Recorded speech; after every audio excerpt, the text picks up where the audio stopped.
Well, it finally arrived. My Dell G5 that I ordered, I would say almost 3 months ago at this point. It's a 10700F machine with 3070 in it. In the meantime, I actually managed to secure a 3070 and build my own machine at MSRP, which was nice. But it was kind of too late to cancel this, so I decided to get it, just do a review, have a look at it, do a comparison between my my custom built 3070 machine that I have, and just have a look at it. I kind of deep dive it a little bit and see what the differences are. And then what I'll do is I'll probably just sell this locally for whatever I paid for it or thereabouts. So someone else can have a machine. They don't have to wait for 3 months. Make sure the camera's set up. You can actually see. Yes, you can. Okay, so it comes with a most likely crappy keyboard. Yeah, it's whatever. Generic Dell keyboard, it's fine. It's good that they include it. So if you're buying this, basically right out of the box, you can start using it. The box is tiny. I was surprised. It's very, very small. It's quite light.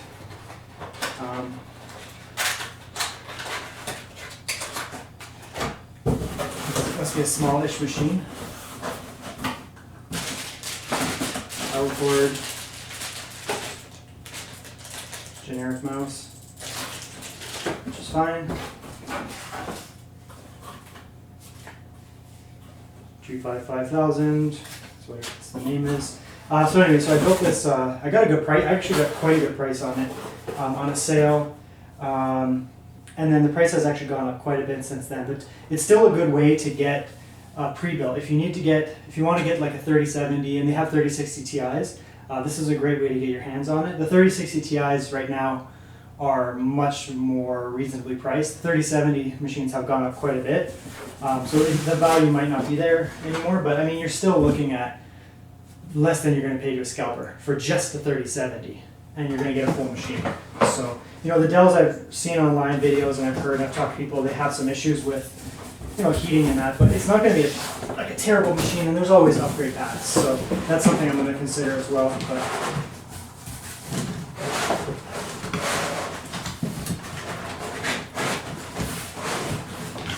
hard enough for the box, because when I sell it to somebody, I just give them the whole kit, most likely.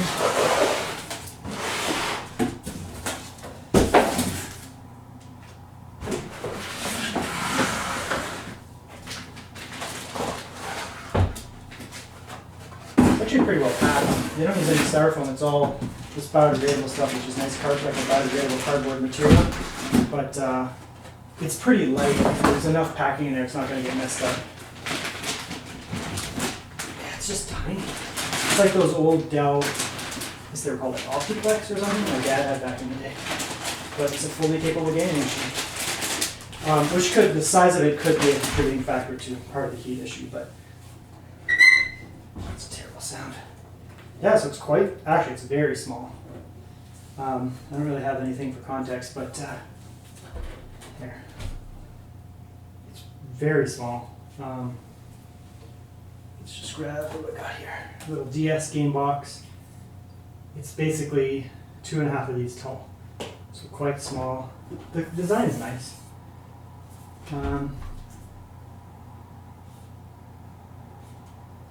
So you get 3 USB Type A out there on the front, 1 USB-C. So it's nice it has USB-C, headphone, microphone. Depending on the model you get, some of them come with the clear side. It depends on I believe it depends on the power supply. So if you get a 3070, you must upgrade to the higher power supply, which means you get the glass side, which is nice. It's a nice little wee case, actually. It's probably not going to have a boatload of airflow, but that's fine. You can always upgrade. On the back, one singular fan, small fan. It's actually quite a small fan there.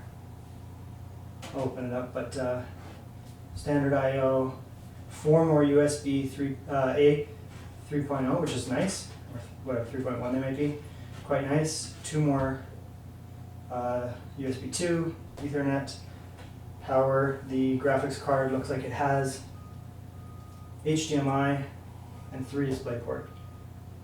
So that's a little bit odd, but good I/O. Looks like you get 4, 5, 6 there, and was it 4 or 5 on the front? Metal.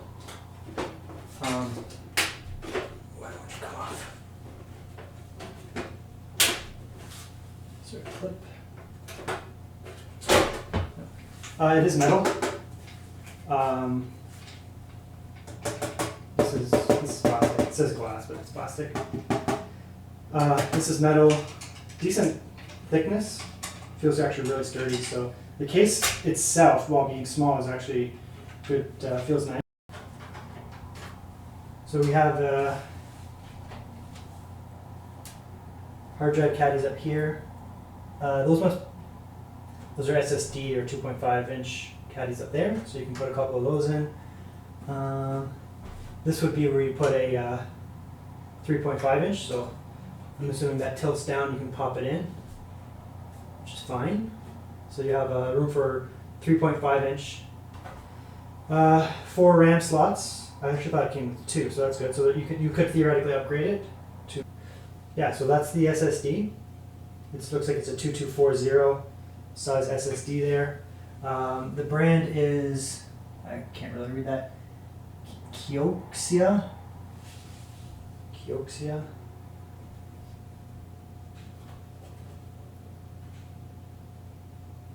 So some like OEM brand SSD, but it's a 2242 size, but you can fit the full 2280 in there, so that's fine. So you could put in a bigger drive. So in terms of SATA, you have the one SATA hooked up here to nothing. So it looks like the SATA power comes right off the board. That's a SATA power cable, and then the actual SATA. So it goes right into here, and they supply this. So you can hook up one external, so you can put in your hard drive or whatever, where you have these 2 other SATA cables. I don't see any power up here. And here's the 3070. It looks like it's running off of a 8-pin connector. There is a free 6-pin connector there, which is cool. It is a dual fan 3070. So it's a dual fan there. I don't see any branding on it. It might be, I've heard people say it's like a reference board. I've seen people say it's made by P&Y. I'm not exactly sure. The power supply unit apparently is a gold power supply unit.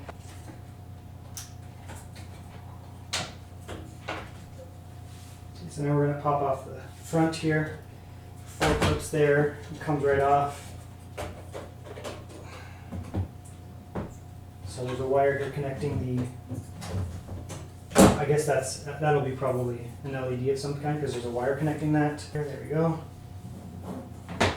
So that'll be an LED that was wired up. So here's the main problem with this machine, as you can see here.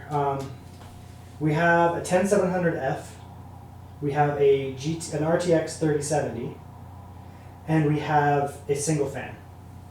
One fan on the back, not even a large fan. It's not even like a 120 millimeter fan, it's just a little guy. You don't really have a ton of room to upgrade that fan. You have an OEM cooler, and then that's it. You have a hard drive port here. So I mean, you could not put in a hard drive, which is actually what I would do. If you wanted to use this case, which I don't know if I recommend that, but you could take this case, you could pop out the hard drive here, the hard drive caddy here.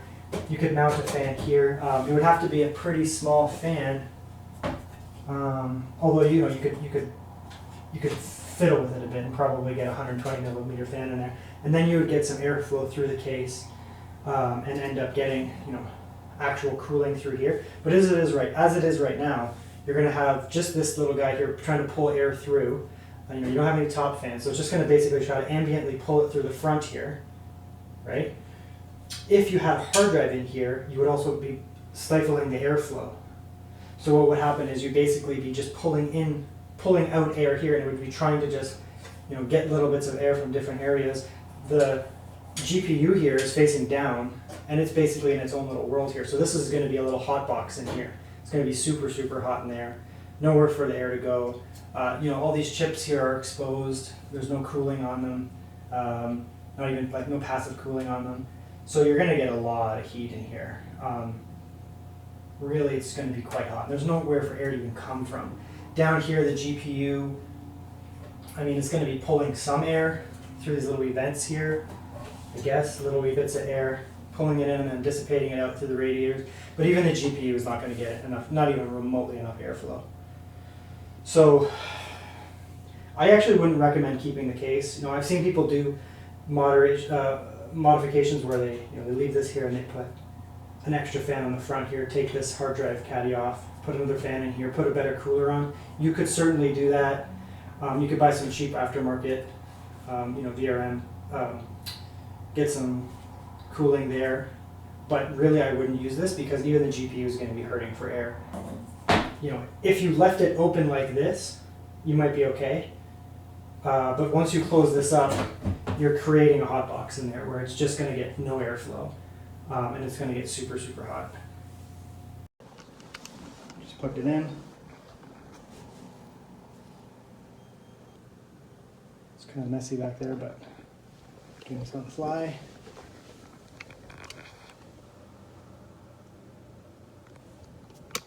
And it does have those LED strips underneath. Okay, so here we are set up. I have a thermometer in there, which is not the most effective tool, but I just want to get ambient temps of the actual case. I don't want to get all the components. So the machine's been on for a little while, just hanging out. We're at 42.3 degrees Celsius. Ambient in this room was about, I don't know, it was about 20 degrees, somewhere around there, Celsius, which is room temperature for an American's, like 68 to 70 degrees Fahrenheit. Yeah, so it's just hanging out. Fan's just cranked, apparently. I could do screen capture on my other computer, but I'm not going to do that for now, because why not? So I have this OCCT here, and you can run a test, and it will basically run, from what I understand, Furmark and Prime on top of that, so you tax the GPU and the CPU. I'm going to have hardware info up here, and I'll go through some of that as we go. This gives you some temps too, but it doesn't give you nearly as much information. So you get the CPU temps here, GPU, and that's basically it. But over here we can see like VRAM and all the other components and stuff. So we'll run this. Looks like I ran it for a few minutes before, but everything's off now. This is kind of idle. There's not much going on. Utilization 3%. Here we go.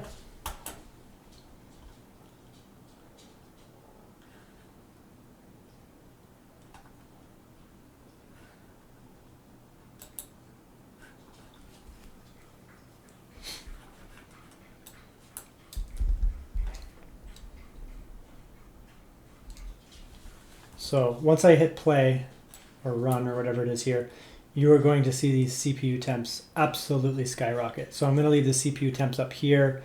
Let's turn off memory. CPU temps are here. You can see max is really high because that's what it was before. So I'll reset that so it doesn't get confused. So there we go. That's all reset. The clocks here, not even doing anything. They're all around 120 megahertz up to 300 megahertz. So not doing anything basically. And we're at 60 degrees, which is pretty bad. GPU is not as bad. 46, 34, kind of just hanging out, which is cool. So, yeah. I mean, the case is pretty warm. It's sitting at 39. So the GPU is able to move, I guess, a bit of air. It's facing down, so I guess it's got its own kind of air there. But yeah, let's run it.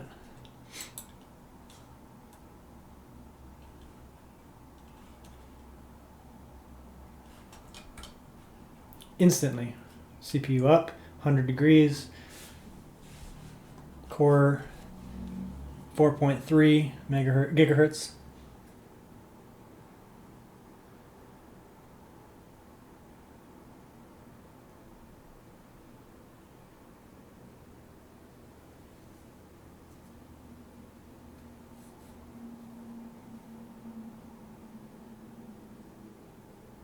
Okay, temps have dropped a little bit because it's throttling now.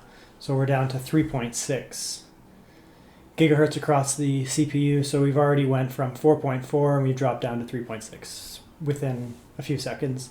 Temps are still struggling, 90, 92 degrees. I mean, on the upside, the machine's kind of quiet, but that's because it has inadequate cooling. GPU, there we are. GPU temp 72, 83, not terrible.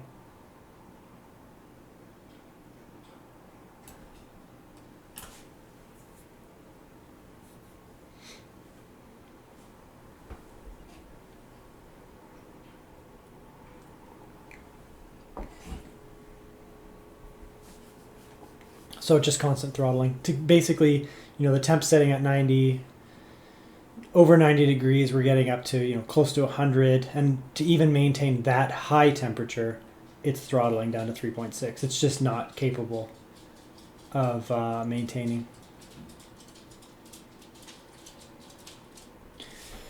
Yep, okay, so I'm gonna quickly pop the side off because there's two things I suspect are going on here.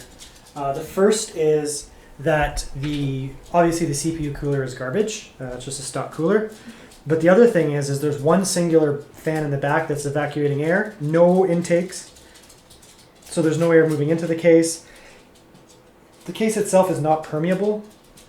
It's like all enclosed, so it looks pretty, but it's basically a hot box. So ambient temp in the machine, I mean, it's going up 43, 44. I've run this test before, and I actually got up almost 60 degrees Celsius ambient temp inside this case.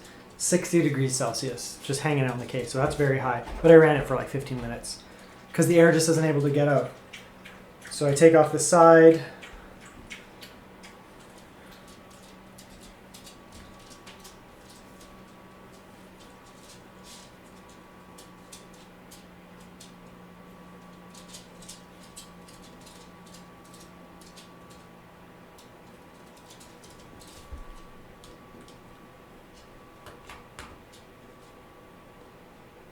So the GPU is around the same. CPU is around the same. Okay, so now I'm going to do a quick gaming test. I'm going to do Cyberpunk 2077. I've already done this test, but I'm going to do it again on video. Unfortunately, I'm having an issue getting GeForce to actually overlay properly, and I'm having some issues with MSI. I'm not sure why. It could be because I'm running GOG. But it is what it is.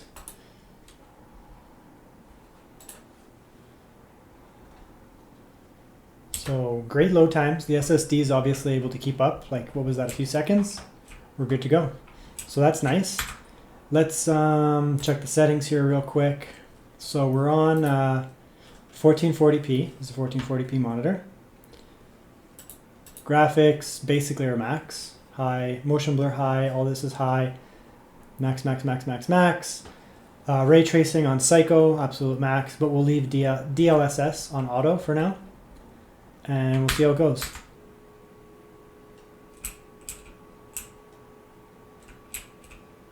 So ray tracing on, Psycho settings, everything max. DLSS on, obviously, and we're at 65 FPS.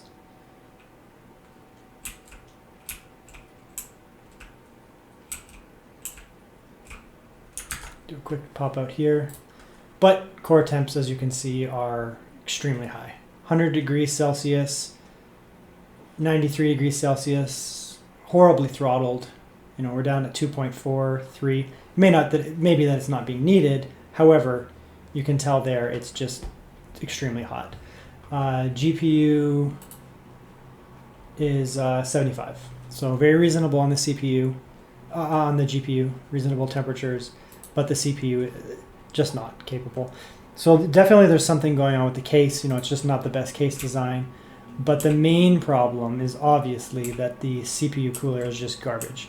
So you're getting a stock Intel cooler on a 10700F. Pop out here. Let's take off some of that DLSS into nothing. We'll drop that down a bit. Off ultra. and let's see what's up. Okay, so ray tracing is on ultra, not psycho, but ultra. Everything else is max and DLSS is off. And we're actually still getting above 30 FPS, 41. Let's check the GPU temps, still 75. So yeah, you can see that the GPU is fine, more or less fine in this machine. It's not getting super hot, but the CPU is, yeah, it's struggling. It's definitely struggling. So you can see here temperature in the case is now 50 degrees. It's just going to keep going up and up. The more that I basically play this game, you know, it's already up to, now it's 49.4. If I play for a while, it gets up to 60 degrees. I actually stopped playing after probably, I don't know, 20 minutes or 10 minutes, 15 minutes, somewhere around there. And once it got up to 60, because I realized it wasn't going to be able to cool anymore. So, you know, even if the CPU cooler was okay and a decent cooler, there's just not enough air moving through this case. So you have two issues here. You have inadequate case cooling coupled with too hot of a CPU because the cooler is just not enough. So you can just watch it go up there. Now we're at 50 degrees Celsius.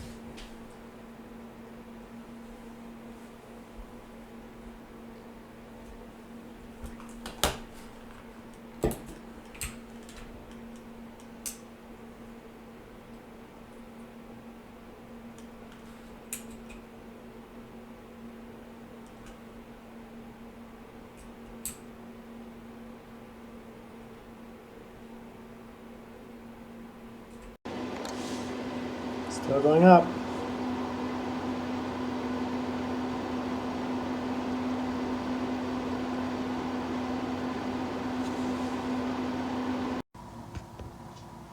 Okay, so here we are again.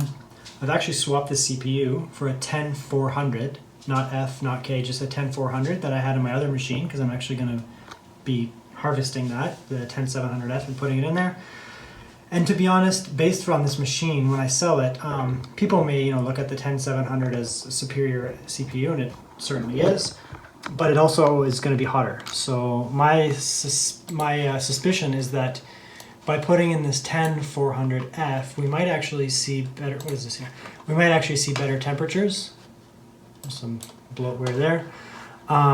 So yeah, let's load up Cyberpunk, or let's load up first this stress test again.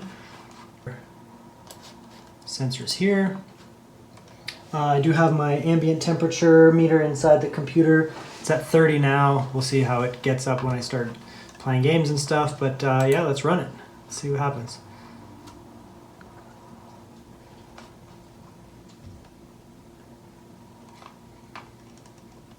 It's a nice program, by the way.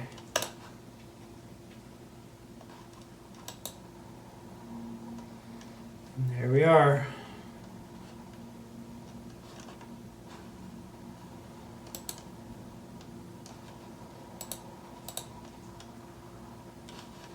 That's a better setting there.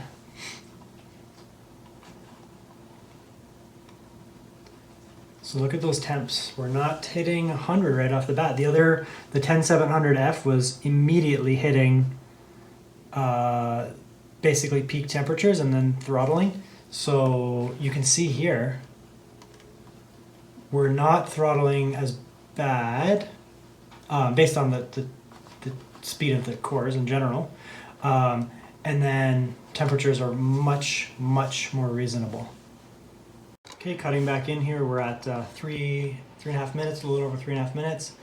And again, we're at reasonable temps. We're not hitting that peak. We're not really throttling that bad. I mean, 9.7 is the boost peak, but 3.2, it's around the same speed as the 10700. But we're just not getting nearly as hot. Case temps, much more reasonable. We're still going up, but we're at 40 degrees. It's going up for sure. Eventually it will get to the point where it gets hot and it has a hard time cooling. But the 10700 was instantly throttling, and there we go. We're starting to hit a little bit higher temps. But let's kick this out and we're going to go into some Cyberpunk.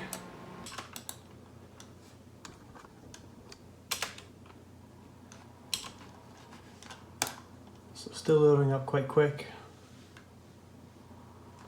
A couple seconds I'm into the game. So that's really good. FPS, I'll slow it down there so you can see in the bottom right hand corner. We're at 39. Let's check the settings though. So I've been playing around with the settings a bit before. So yeah, so I had DLSS off. So we'll put it back to auto. We'll leave ray tracing on ultra, and we'll leave everything else on max basically.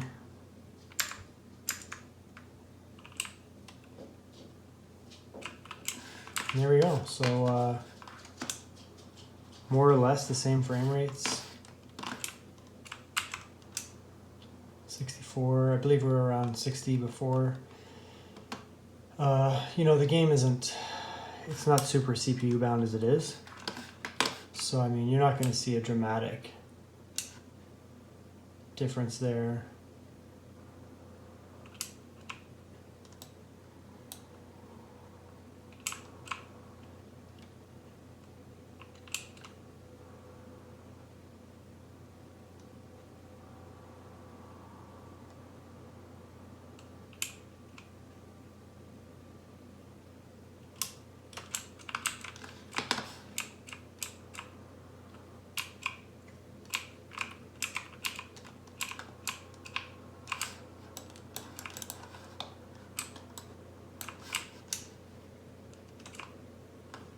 Yeah, so it's running really well. Let's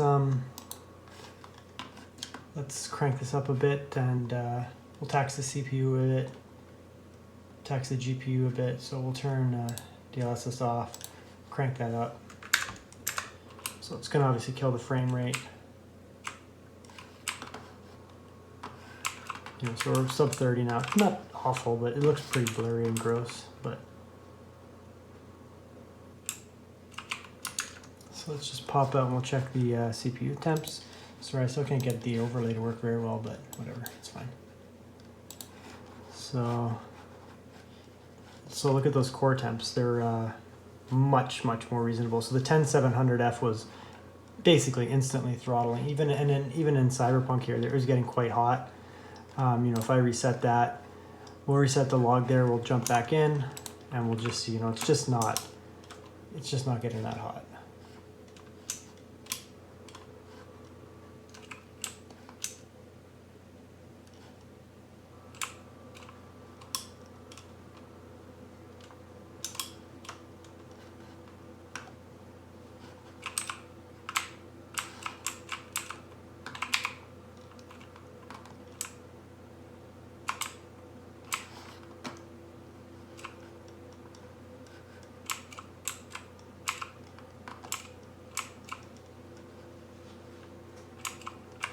Okay, let's take a quick look here. Same idea. Not overly hot. So with this machine here, honestly, I would recommend personally getting a 10400 series if you're going to be using it like as is. If you're going to be getting the G5 from Dell as is, you're going to be doing some gaming. Primarily, the 10700 that you can get as an option, it's just too hot. The cooler is just not able to keep up with it. The case is too hot. The CPU cooler is too hot.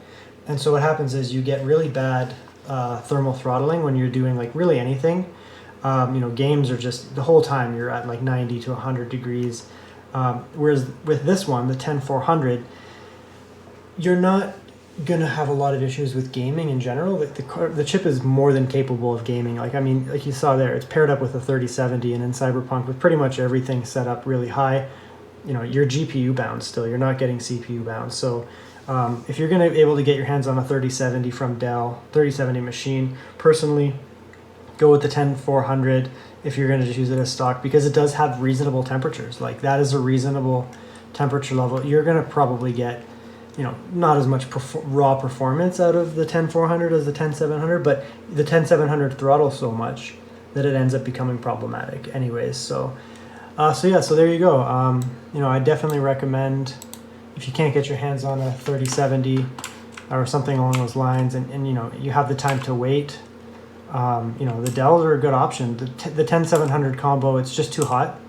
You know, you can buy, there are some other videos out there, and you can buy aftermarket CPU coolers. There's one from Noctua, and Dell offers a slightly better one, but you know, you're gonna have to also upgrade the case in general. So, you know, getting that 10700, I actually wouldn't recommend it. If you're just using it for gaming, you know, grab the 3070 from Dell. Make sure it's paired up with a 10400 series CPU, or you know, or a cooler AMD if they have that option, and go with that. You know, why try to squeak out those extra couple cores and just have a machine that's just way too hot and thermal throttling the whole time, and you know, just generally having a bad time. So there you go. Hopefully that was informative, and you know, I'll jump over to my other machine. I'm going to do some comparisons and check temps and see that too. But you know, with the 10400 here, it's actually, in some ways, it's actually an upgrade, even though it's a lower CPU.